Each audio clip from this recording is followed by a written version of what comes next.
Hey, it's Louise Schofield and welcome back to Scruff the Neck Backstage. Today we have a feature with Marsicans and I had a chat to guitarist Ollie and we had a little delve into their upcoming album Ursa Major and also some of the whims that he's been getting up to during lockdown, plus a few remixes they've been working on as well. Check it out after this.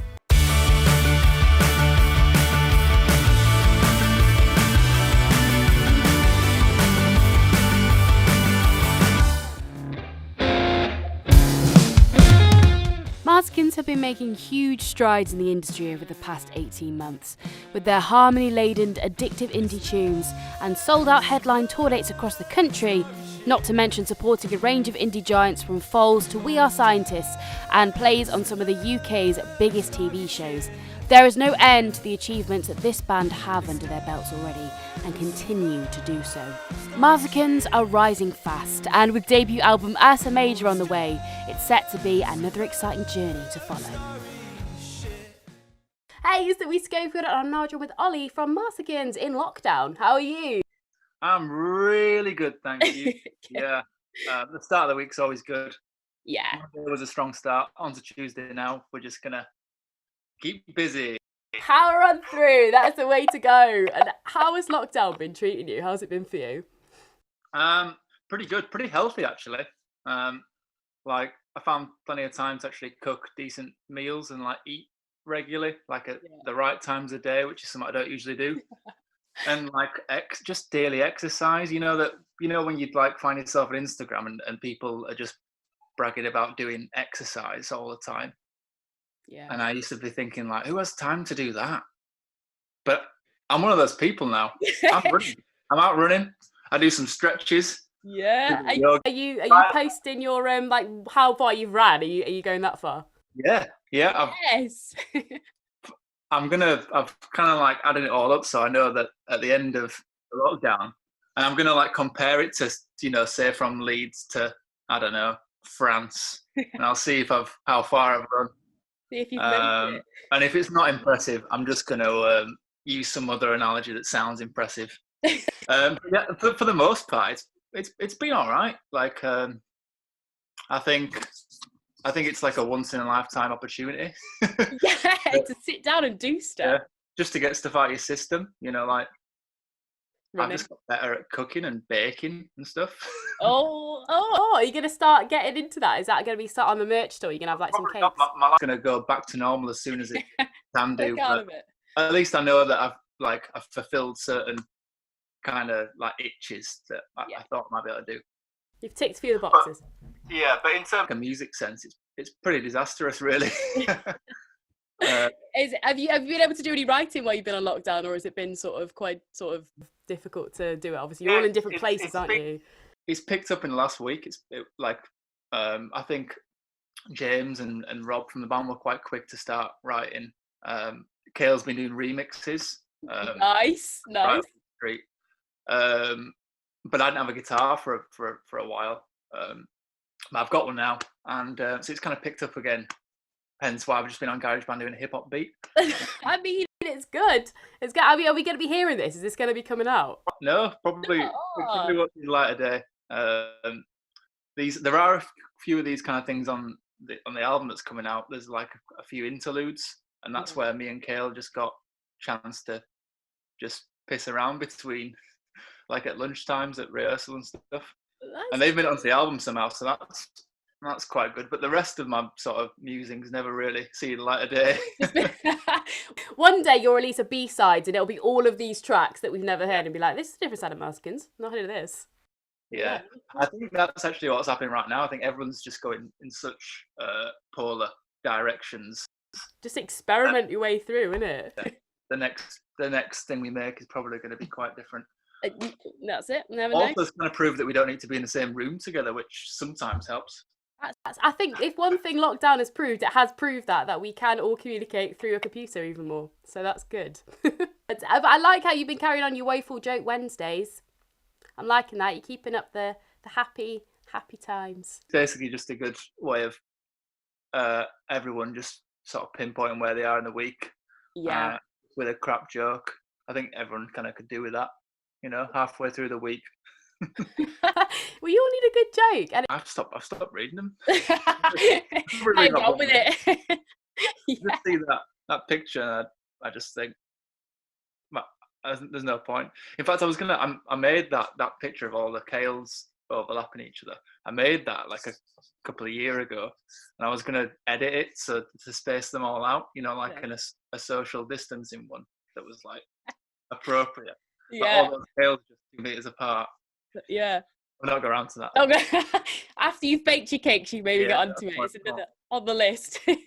You've got your album coming out later this year. You must be so excited. Ursa Major comes out later this year. You've been dropping some new tracks for us, which is really nice because the album is just full of new tracks, isn't it? Yeah, it's all new tracks. 16 tracks. Nice. And yeah, every song we've released this year so far is on the album. So that's 4 songs now that we've released. All new material. Yeah, we wrote like 20, I think close to 30 songs we wrote. And then just kind of picked the best ones, are the ones that kind of did different jobs. There was like quite a few songs that were the kind of same kind of song. Yeah. So they're just kind of all on a hard drive. And we picked the sort of best ones that we thought would like fit best for like an album. But it's really exciting and it's fun. Really, we've been releasing like a single every month. Yeah, I've noticed. Yeah, you've been really good with that, and especially with new material, it's nice to get all those new because obviously sometimes on the album you have to rework songs, don't you, if you want to put like older ones on there. So it's nice that you're teasing us into what the new ones are being like. So it's really nice. We kind of started what we thought was more typically our style. Yeah, and then sort of to move into like a transition into what some of the album stuff's like. Yeah. Which I think is a bit different to what we've put out previously. Yeah.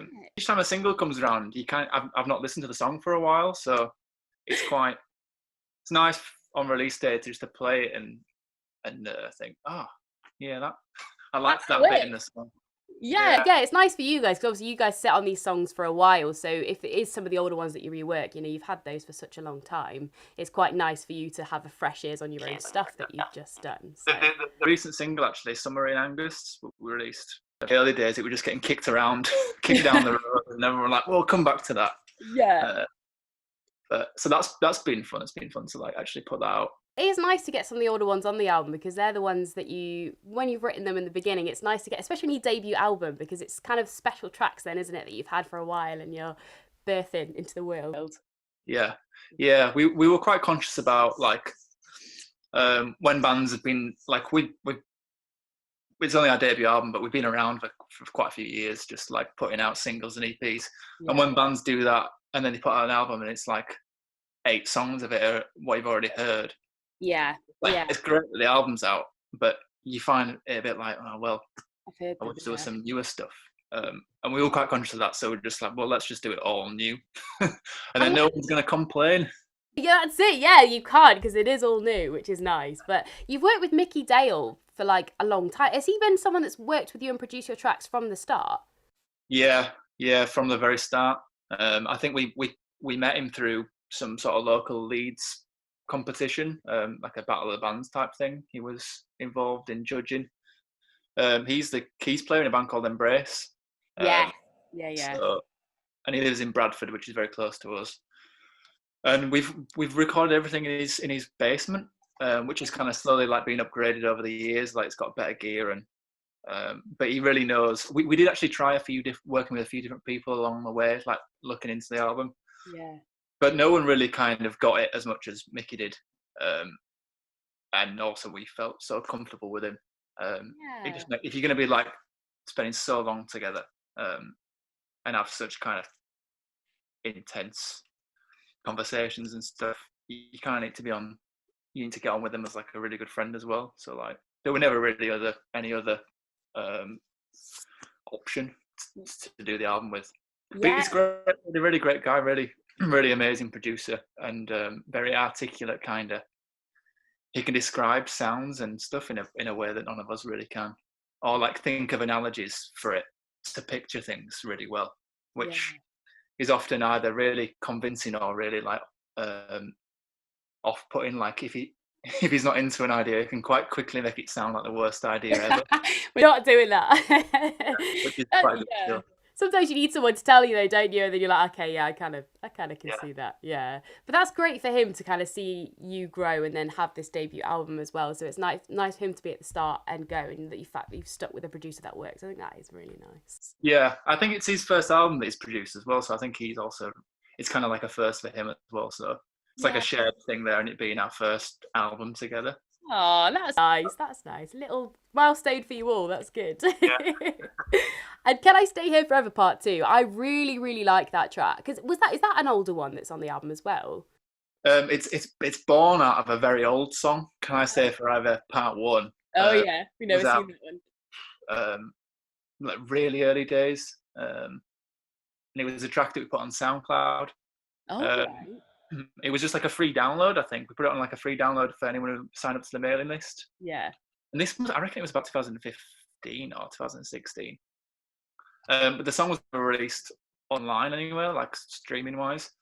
And then James sort of just kind of reworked it, which is hard because whenever you try and rework or rewrite a song, Yeah. you usually just don't get anywhere because no one's really into it. But it worked for this one, and the song actually came together really, really quickly. Everyone just kind of like threw some basic ideas at it when we were in rehearsal. Yeah. Which was like just like a couple of hours work on it, and we never went back to it. So when we went to record the demos for the album, Yeah. that was in the running. But then when we were trying to play it, everyone was like, well, it's only like half baked ideas, and that's what it stayed as. We just kind of wrote it, and it's like a really, really simple.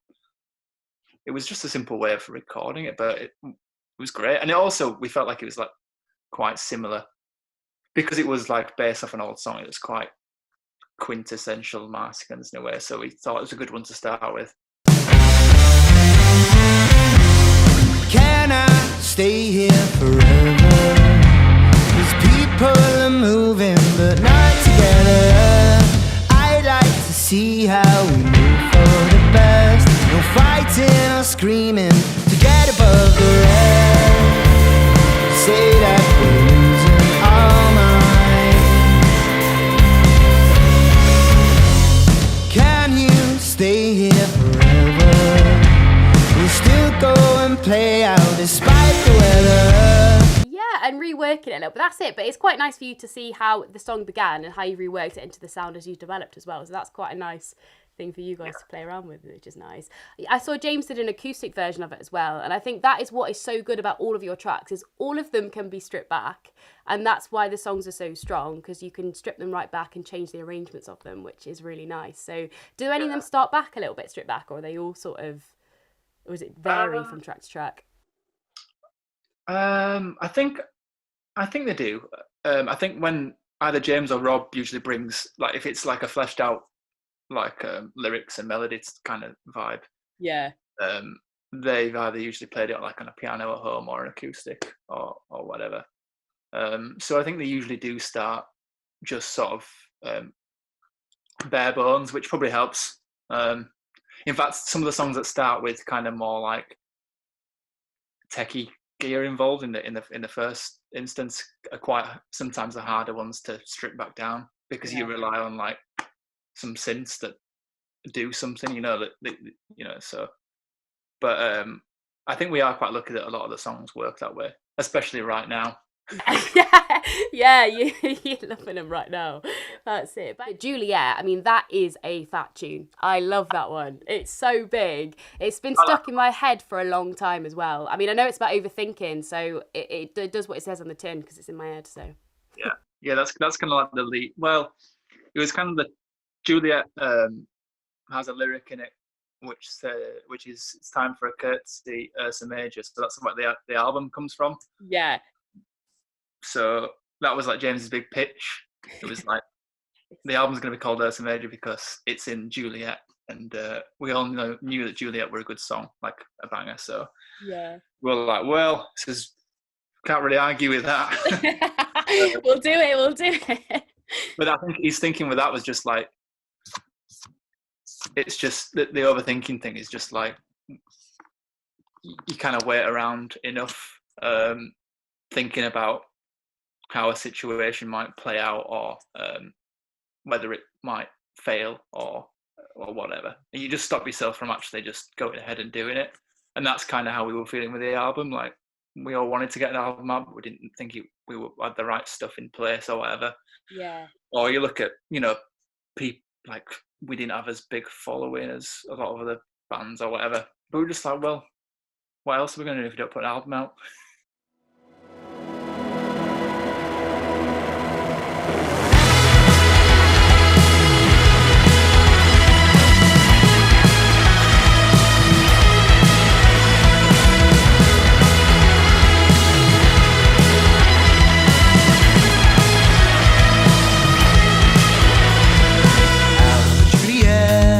Something glowing, it keeps on going. There's 70% of the moon showing. I sleep on still never knowing.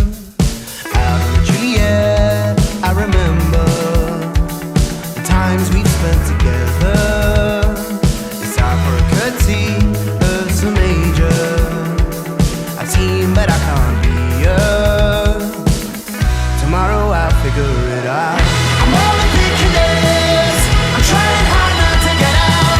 I'm overthinking this. Yeah, but I mean, it's relatable to everyone, isn't it? Because I mean, everyone overthinks things, and I think social media is just the worst to look at stuff and think, I'm not doing that, and so it's a relatable track in that sense as well, which is nice, and then we can all kind of feel what you guys are feeling in different respects, which is cool.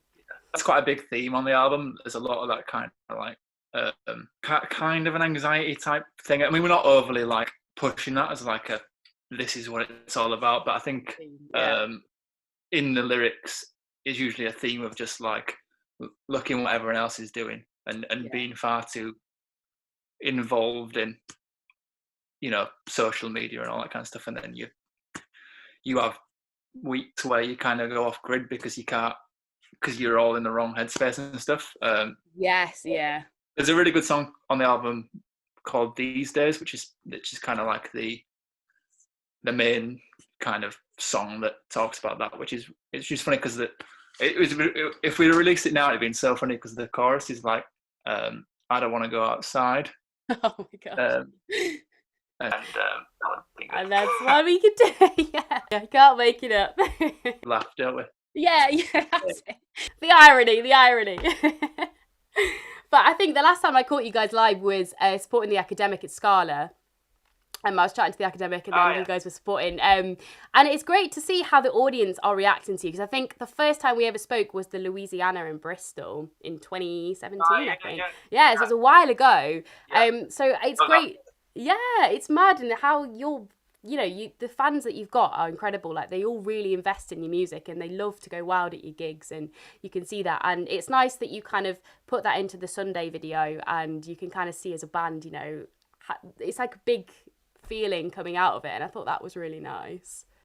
Yeah, that was I'm really glad we had that footage for Sunday and just put it into a video, because like I really needed to see that at the time it came out. I think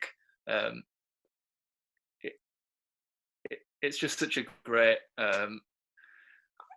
for us as a band as well. Like, they're just kind of the offstage moments. You kind of forget a little bit when you think of the big shows. You just think of like little snapshots of how you remember it, but like just the day as a whole and the individual face and stuff. It's just great to look back on. But our fans are really great, and the Academic fans also like great, brilliant, great people, and such like quite free and enthusiastic, like not too cool, not too like aware of. Have a good time, isn't it? That's what you want.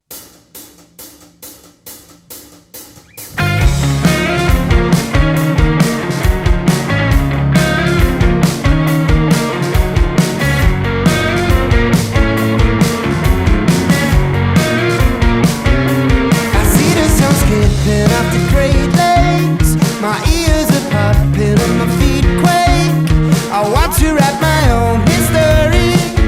It's exciting when we chase a mystery.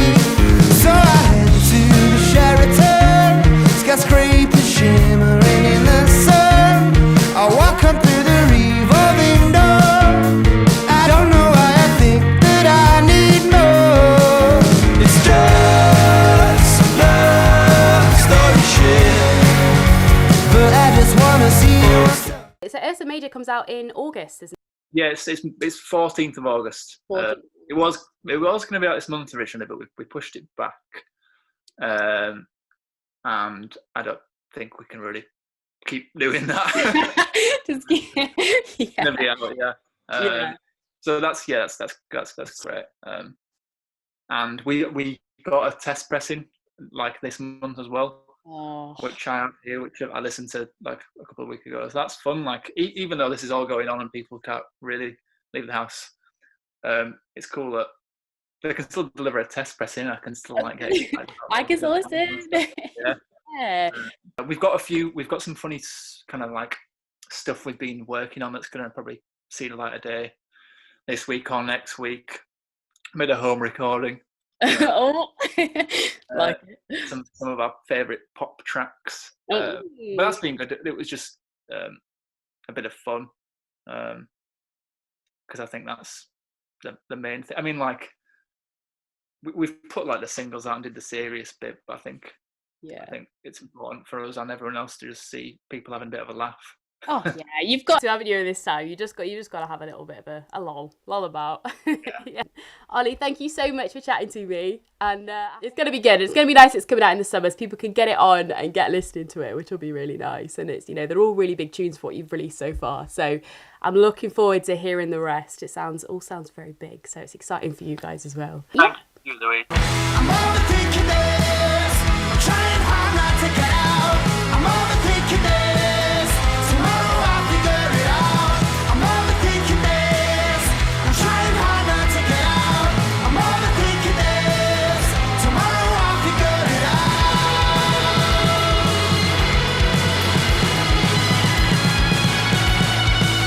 Tomorrow I'll figure it out.